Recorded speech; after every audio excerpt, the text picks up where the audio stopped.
Genesis 2. Thus the heavens and the earth were finished, and all the host of them.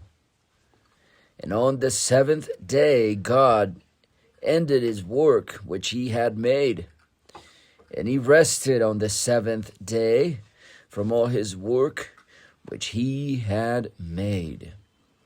And God blessed the seventh day and sanctified it, because that in it he had rested from all his work which God created and made.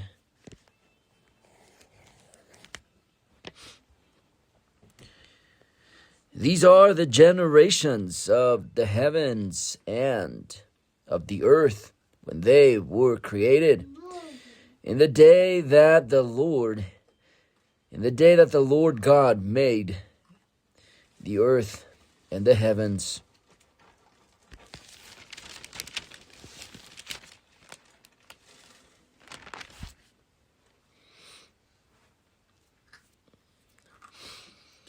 And every plant of the field before it was in the earth, and every herb of the field before it grew. For the Lord God had not caused it to rain upon the earth, and there was not a man to till the ground. But there went up a mist from the earth, and watered the whole face of the ground. The Lord God formed man of the dust of the ground, and breathed into his nostrils the breath of life, and man became a living soul.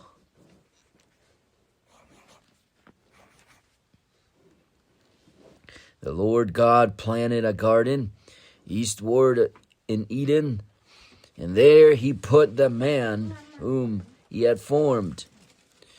And out of the ground made the Lord God to grow every tree that is pleasant to the sight and good for food, the tree of life also in the midst of the garden, and the tree of knowledge of good and evil.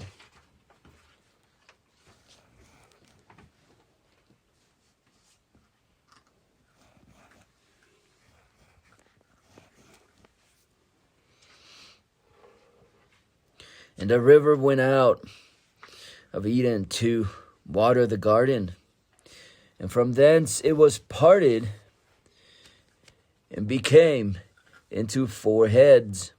The name of the first is Pison, that is it which compasseth the whole land of Havilah, where there is gold, and the gold of that land is good. There is bdellium and onyx stone, and the name of the second river is Gihon. The same is it that compasseth the whole land of Ethiopia. And the name of the third river is Hiddekel. That is it which goeth toward the east of Assyria. And the fourth river is Euphrates.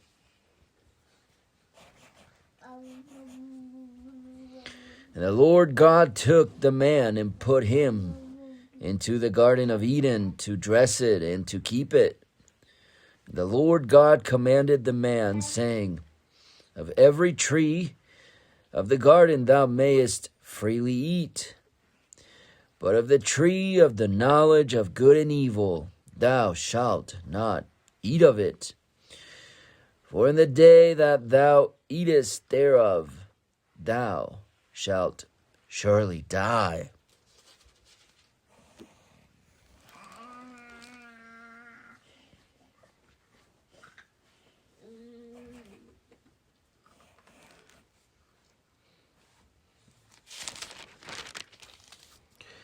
And the Lord God said, "It is not good that the man should be alone. I will make him an helpmeet for him."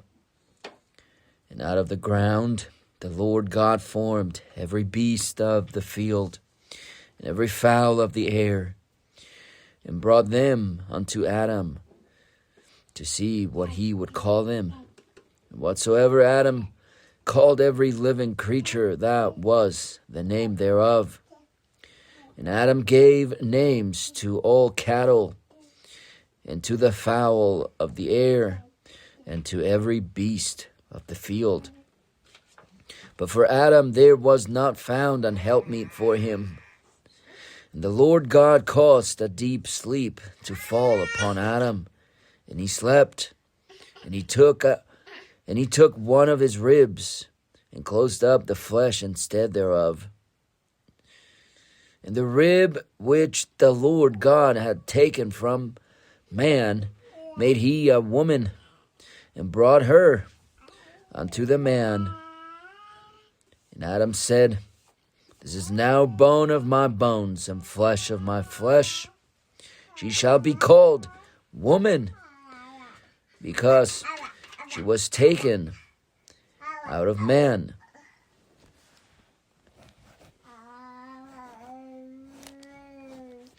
Therefore shall a man leave his father and his mother, and shall cleave unto his wife, and they shall be one flesh.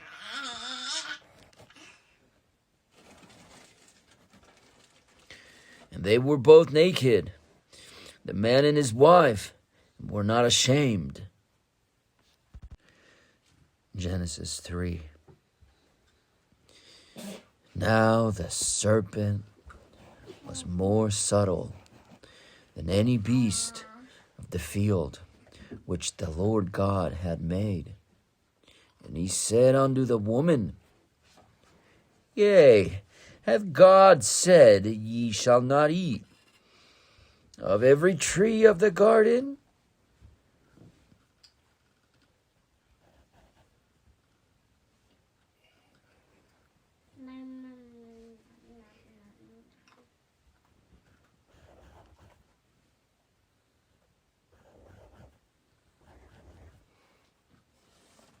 And the woman said unto the serpent,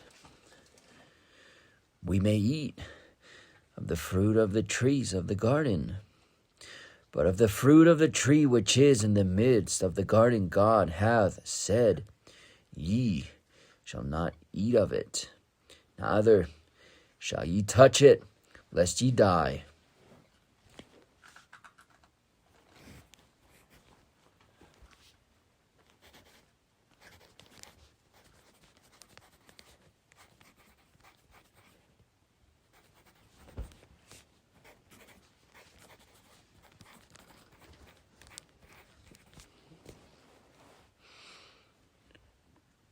And the serpent said unto the woman, Ye shall not surely die, for God doth know that in the day ye eat thereof, then your eyes shall be opened, and ye shall be as gods, knowing good and evil.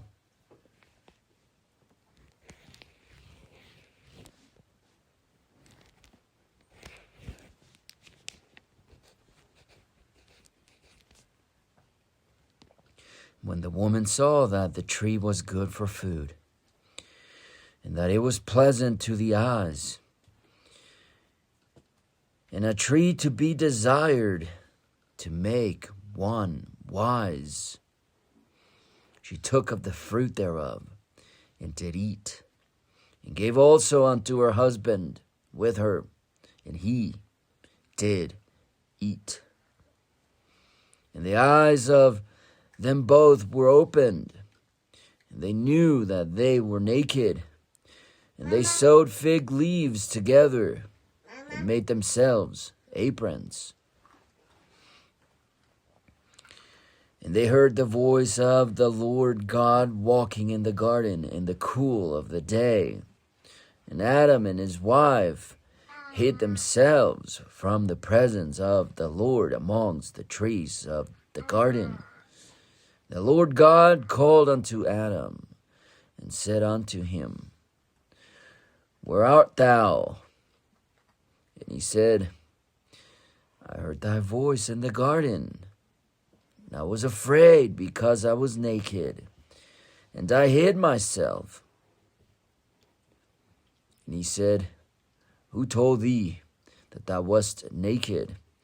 Hast thou eaten of the tree whereof I commanded thee that thou shouldest not eat?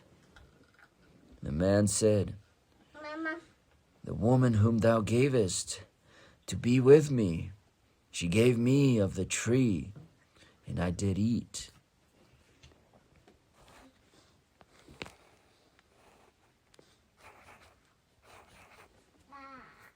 The Lord God said unto the woman, What is this that thou hast done?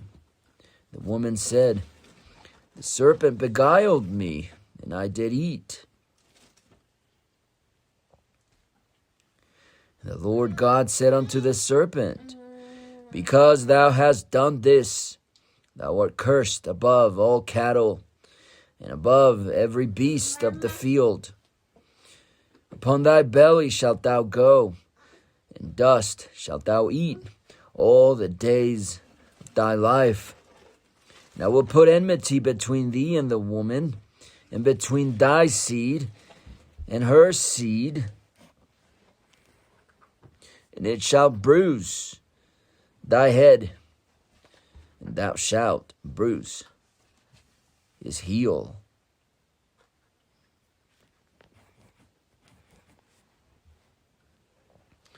Unto the woman he said, I will greatly multiply thy sorrow and thy conception. In sorrow thou shalt bring forth children, and thy desire shall be to thy husband, and he shall rule over thee. And unto Adam he said, Because thou hast hearkened unto the voice of thy wife, and hast eaten of the tree of which I commanded thee, saying, Thou shalt not eat of it. Cursed is the ground for thy sake. In sorrow shalt thou eat of it all the days of thy life. Thorns also and thistles shall it bring forth to thee, and thou shalt eat the herb of the field. In the sweat of thy face shalt thou eat bread, till thou return unto the ground, for out of it wast thou taken, for dust thou art, and unto dust shalt thou return. And Adam called his wife, and Adam called his wife's name Eve, because she was the mother of all living. Unto Adam also, and to his wife, did the Lord God make coats of skins and clothed them. And the Lord God said, Behold, the man is become as one of us to know good and evil. And now lest he put forth his hand, and take also of the tree of life, and eat, and live forever.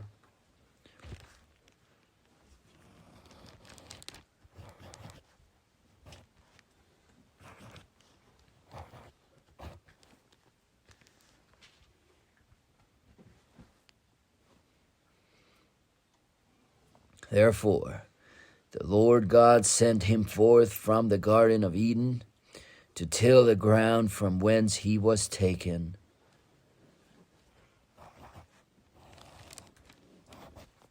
So he drove out the man, and he placed at the east of the Garden of Eden cherubims and a flaming sword, which turned every way to keep the way of the tree of life.